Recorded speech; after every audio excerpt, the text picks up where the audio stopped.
Nggak diumumin.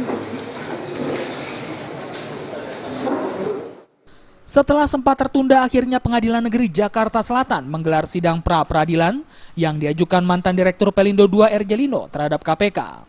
Mantan orang nomor 1 di Pelindo II itu mengajukan pra-peradilan karena ada salah paham KPK dalam menetapkan Erjelino sebagai tersangka. Sidang mengagendakan pembacaan permohonan pihak pemohon atas penetapan tidak sah Erjelino sebagai tersangka oleh KPK.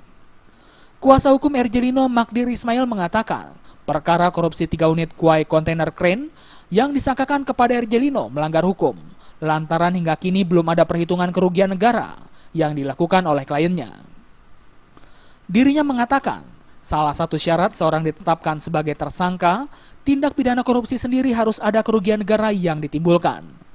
Selain poin tersebut, tim kuasa hukum juga mempermasalahkan status para penyidik dan penyidik KPK yang menangani kasus kliennya yang masih merangkap jabatan sebagai pegawai Badan Pengawas Keuangan dan Pembangunan. Yang pokok itu adalah penetapan tersangkanya tidak sah. Ya. Karena?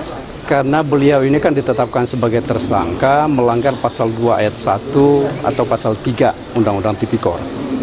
Nah, salah satu hal yang menjadi syarat ya, dalam Undang-Undang Tipikor pasal 2 ayat 1 dan pasal 3 ini adalah adanya kerugian keuangan negara.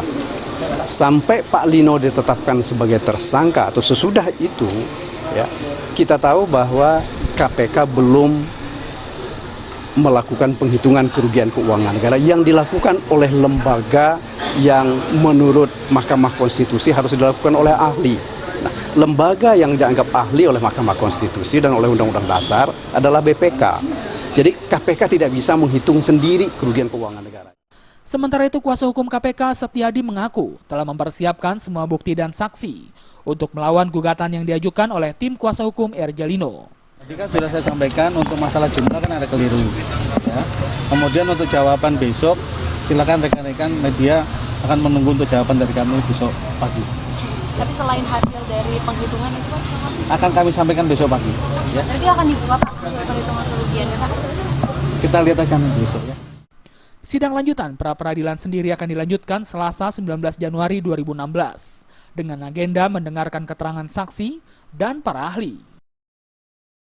Dari Jakarta, Muhammad Ibrahim dan Ketut Sumadiase melaporkan.